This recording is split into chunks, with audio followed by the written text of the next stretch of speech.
Right, welcome back to the channel. Y'all see the title of the video. I want to talk about the 2026 Indiana Fever season so far. Right now, we are, of course, in the back end of the year. There's like, about 10 games left in the season. And I don't know where I rank the Fever, honestly. Let me just talk about the basics first, that we can just, get out the way. Right now, they are fifth in the WNBA overall, but they are number one uh, in the East. Well, they're tied for number one in the East technically because the Dream and Fever, as of today, at this moment, I'm recording this video, they both have a 21-12 record.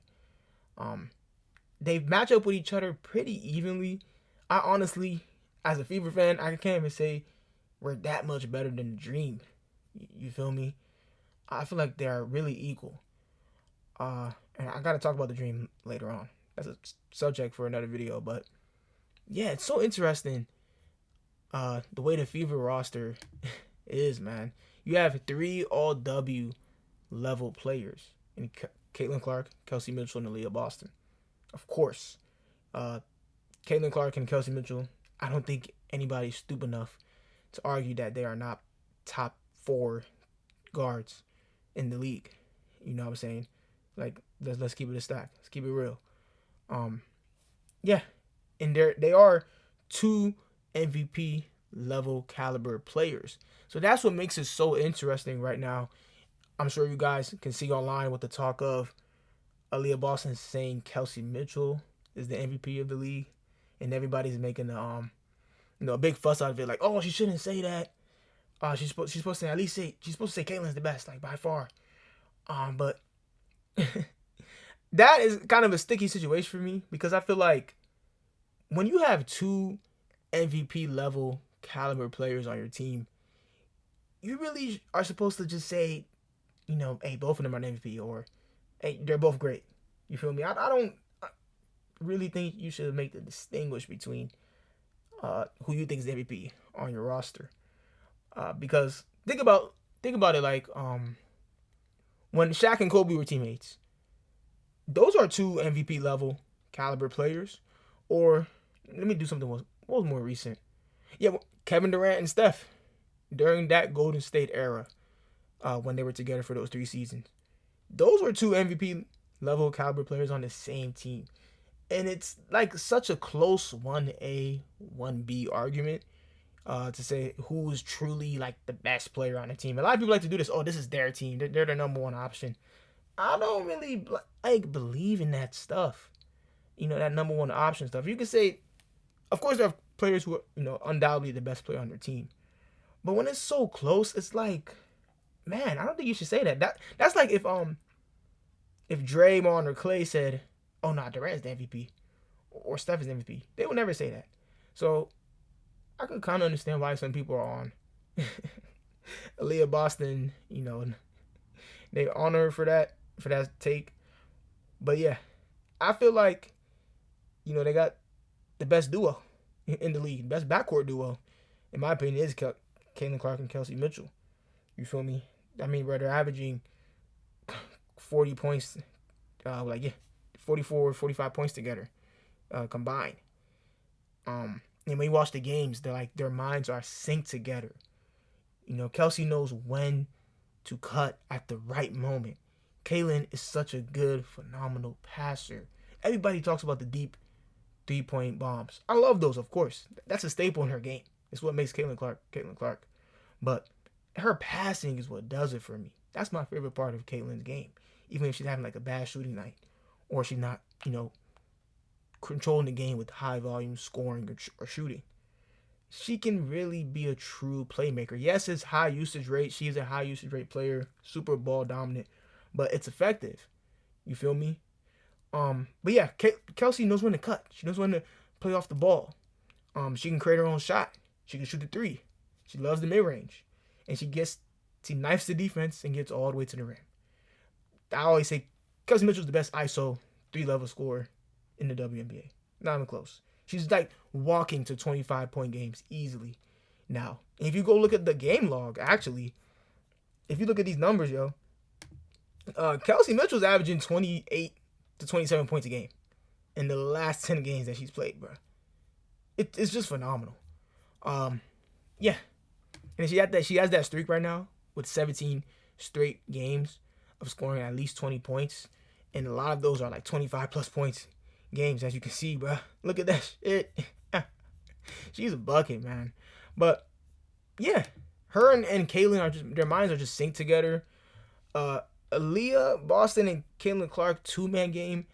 If you watch the Fever play like me, Fever Nation all day, you already know.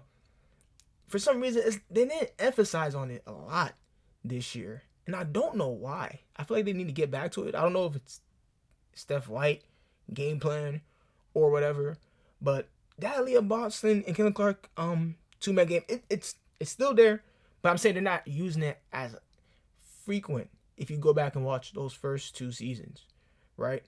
But I noticed Aaliyah Boston is getting real comfortable with that 3 ball. I did a video on this months ago. Now I have a freaking small ass channel. This shit barely got views. But I did a video talking about how Aaliyah Boston was training heavily on 3-point shooting. And then, shooting the tray ball and developing her jump shot to stretch out the floor type shit, right? And dude, look at what she's doing now, yo. She is leading the WNBA in freaking 3-point percentage, bruh. Look at that. Yeah, I'm on this tab right now. Yeah, as you can see, look at it. Number 1 in 3-point percentage is Aaliyah Boston. She's shooting 46% from 3. And if you want to look at the totals so far, she's made a total of 38 3-pointers out of 83 attempted. That is phenomenal, bruh. That is amazing. And if you watch the games, Aaliyah Boston usually would, like, when she would do a pick and roll with Caitlin Clark, she would, like, try to, pop to, like, the short corner or roll all the way to the basket, be like a true traditional roll man, a pick and roll big man. But yeah, she's starting to pick and pop, and like he would just pick, he set a pick for Caitlin, and then just fade out to the 3-point line. And she's catching it, and if you watch the game, she catches it, and she does like a weird little hop before she shoots. She catches it and does like a little hop, and then she just shoots that joint, and it just cashes in.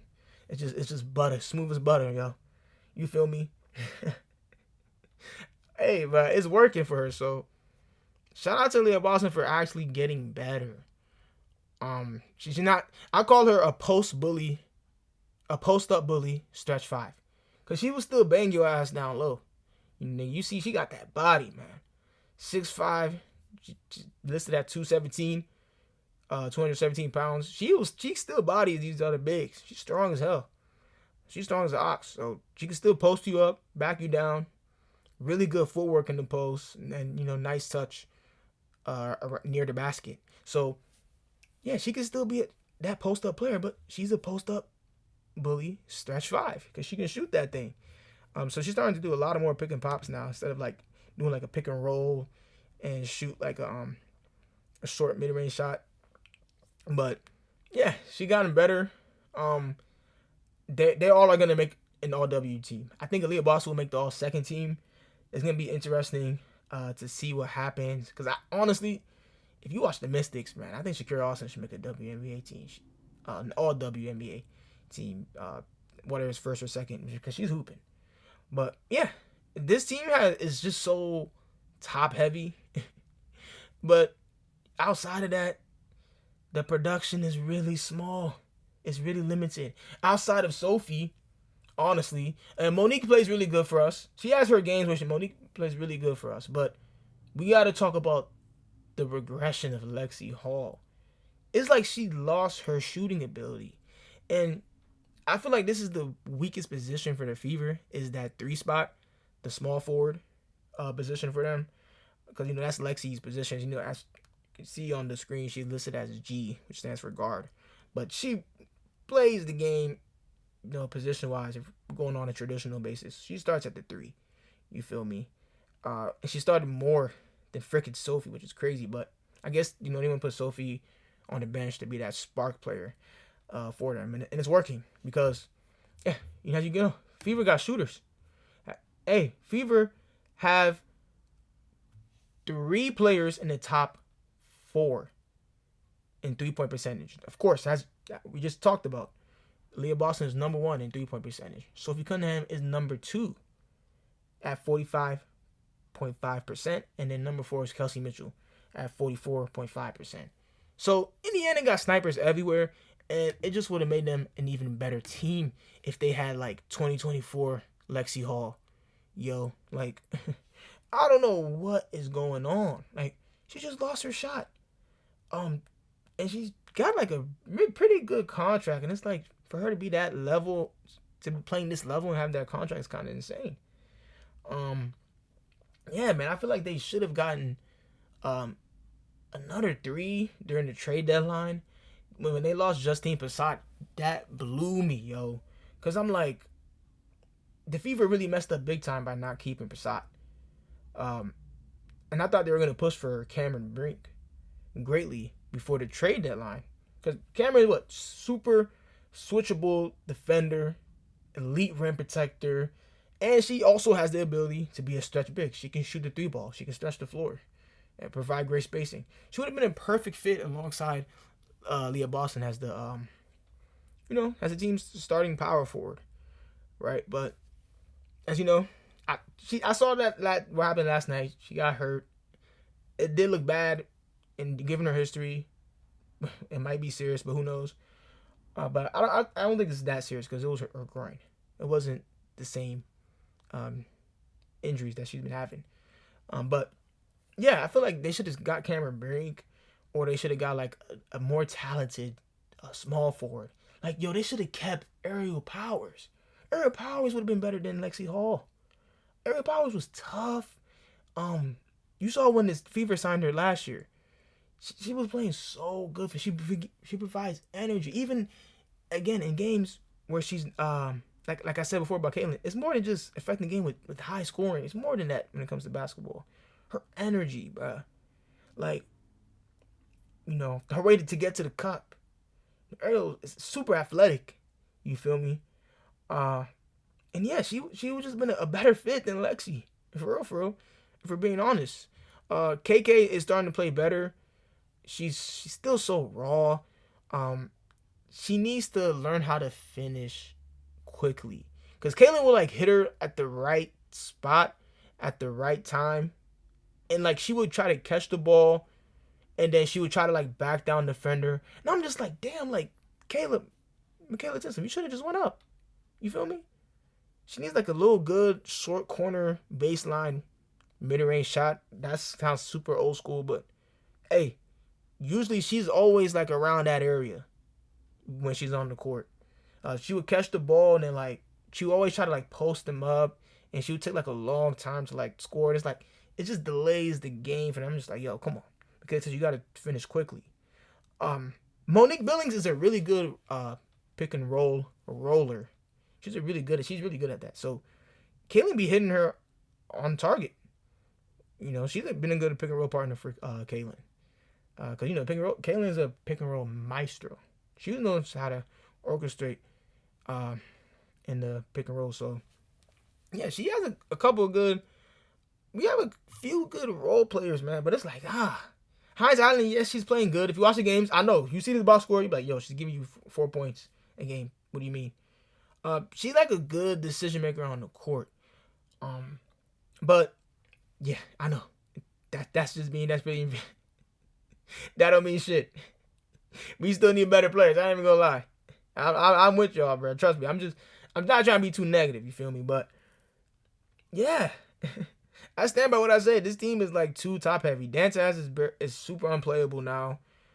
I don't know why. I don't know what's wrong with Brie Hall. Somebody please inform me if I'm ignorant or not. But she's 6'1", athletic. She can shoot. She can run. These are the players that Caitlin really needs to play with more, man. Players that want to run and can shoot. You see the Fever got that pace that we play with, man. It would have been perfect to see her on the court. Raven Johnson, man, she's still developing. She's still developing. And some people don't even think she's a WNBA player, bro. Like, honestly. Some people don't think she's even a WNBA level basketball player. Just watching her play, it's like, man. And I don't even really feel like she was a good fit for the Fever anyways. I didn't like that fit on them. I wanted them to get Connie McMahon. That's who I wanted the Fever to get. But, of course, they got Raven. Right? But, yeah, man. This team does have a lot of holes in their roster. Sophie, of course, I said outside the big three of the literally 3 all-W level talent players. Sophie is really like the team's 4th best player, man. Elite catch and shoot player. I feel like she's top 3 catch and shoot player in the league. She catches that ball and she's shooting that joint and it's money. And as you guys can see, she's literally, you feel me? What was it? Yeah, 2nd in 3-point percentage, right behind her teammate. You feel me? So Sophie's playing really good for us. Again, I wish she can start, but I guess they wanted a 6th player, a spark off the bench, microwave type scorer. So she's playing that 6-man role. But yeah, man, Sophie, I love her game. 3-point specialist, catch and shoot artist, and pretty much all her shot attempts are threes. Just look at the game log. Most recent game against the Liberty, 4 out of 5 from the 3. Those are her only shot attempts. You feel me? Super efficient, and she went off that game. I was watching that. Yeah, she's just taking all threes. 3 out of 5 from 3. 3 out of 4.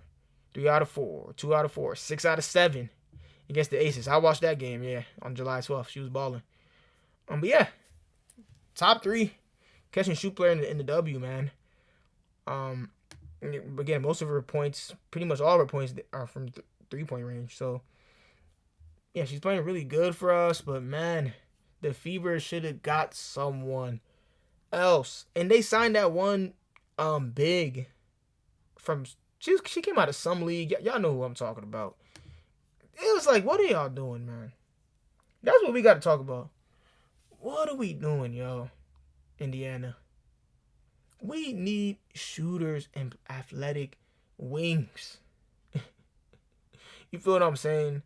Like, I'm not sure how far this team can go. I still feel like they're a top 3 team in the W, of course. But they're like that team that can like lose in the first round and then get to like the finals. You feel me? Indiana. But, man, it's going to be interesting to see how this plays out for the rest of the year. I really just... And I just want people to stop doing this. Caitlyn should be MVP or Kelsey should be MVP. Bruh, forget the MVP award. You feel me? Let's talk about championships. Forget the individual awards. I want the team to hold the championship trophy at the end of the season. That's the number one goal. And I'm pretty sure that's Caitlyn's goal too. And Kelsey's goal. They don't really care about that stuff, man. You feel me? They want to win a chip. You know what I'm saying? So, I don't really care about that who's MVP, Caitlyn or Kelsey talk. It's just rubbish. It's really just a distraction from the main goal. So that's why I don't really want to get into that nonsense. Like how some Fever fans or some people who are like fake Caitlin Clark fans. There's a lot of fake Caitlin Clark fans online.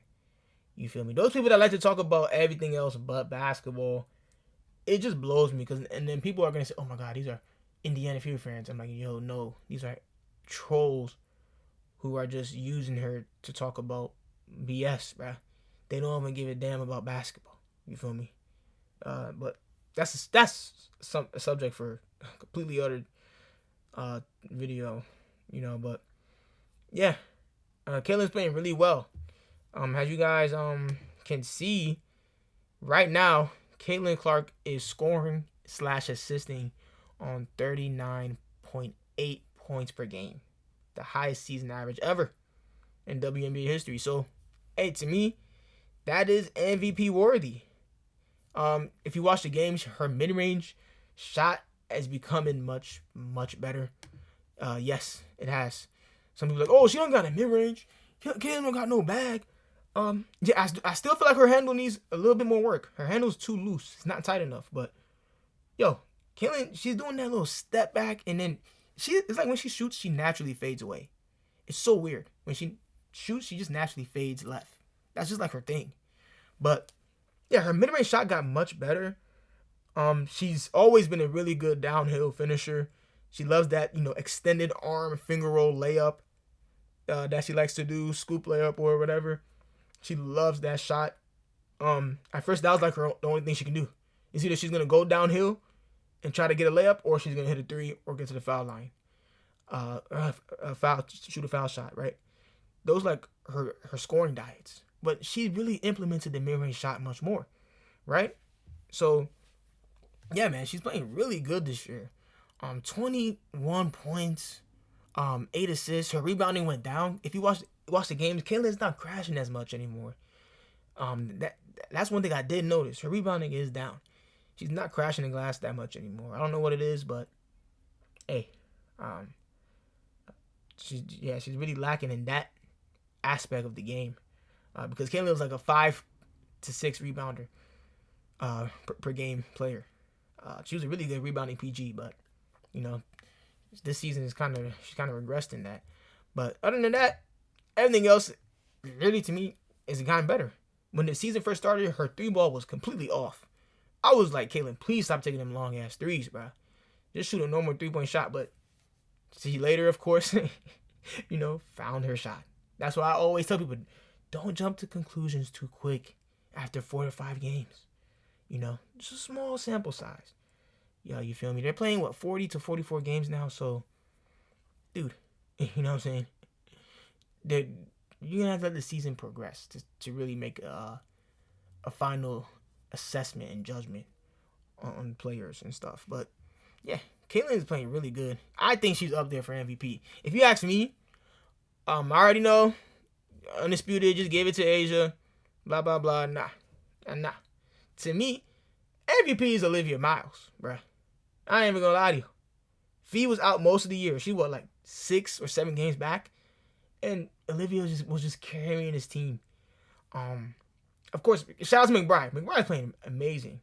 Shout out to Natasha Howard. She's playing really great this year for them. That's Olivia Miles' little pick and roll partner. They got that good chemistry together themselves. But Olivia Miles, she really was the engine that made the Lynx run this year, man. I think she's MVP. Second, honestly, it would be Kaylin. And I'll have Asia third and Kelsey Mitchell fourth. That's my ranking for the MVP vote. But yeah, man. But again, the MVP talk, people just love to talk about that award. But I want to talk about like the team game, because basketball is a team sport. Shout out to the individual awards, of course. There are individuals that just, exceptions to everything and are great and that truly are really valuable to their team. That's why I like to look at the definition of that award, the most valuable player. You feel me? A person who's assisting and scoring on damn near 40 points per game for your team, that's not valuable to you. Yeah, but I digress on that. Whoever wins it.